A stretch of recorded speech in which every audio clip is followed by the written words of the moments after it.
Ջանի Ռոդարի, շփոթ պապը։ Կար չկար մի աղջիկ կար, նրա անունը դեղին գլխարկ էր, չէ կարմիր գլխարկ, հա ճիշտ որ կարմիր գլխարկ։ Մի անգամ մայրը կանչում է նրան եւ ասում. կանաչ գլխարկ, թե չէ պապի կարմիր գլխարկ։ Ահա կարմիր։ Գնա խնդրում եմ հորաքրոջը տուն եւ կարտոֆիլի կճեպներ տար նրան։ Չէ, գնա տատիկի տուն եւ կարկատակներ տար նրան։ Դե լավ, աղջիկը գնում, հասնում է մի անտառ, իսկ այնտեղ նրա դեմն է դուրս գալիս ընձուղտը։ Պապիկ, դու ամեն ինչ խառնեցիր։ Նրա դեմ գայլն է դուրս գալիս, ոչ թե ընձուղտը։ Հավել անտառում ո՞նց կար ընձուղտ լինի։ Ճիշտ ես ասում թորնիկս, աղջիկը հանդիպում է գայլին, այդպես ուրեմն գայլը հարցնում է աղջկան, 6 անգամ ուտ ինչ կանի։ Ոչ պապիկ, գայլը հարցնում է կարմիր գլխարկին, ուր ես գնում կարմիր գլխարկ, դու ճիշտ ես թորնիկս,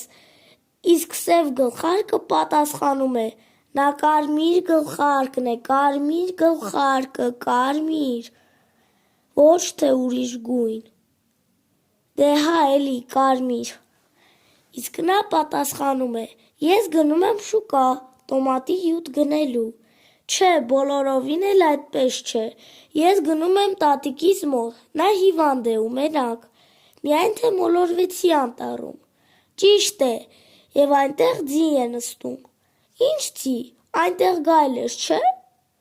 Իհարկե գայլ էր։ Դե ահա գայլն ասում է, նստիր 5 համարի տվյալը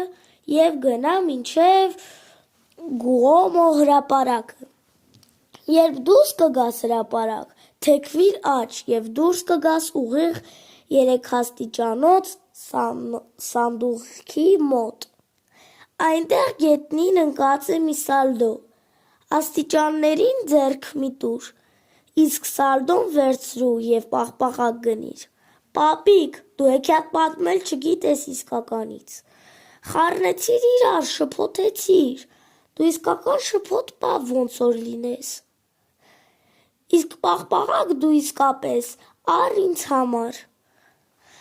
Համաձայն եմ, ահա քեզ մի սալդո,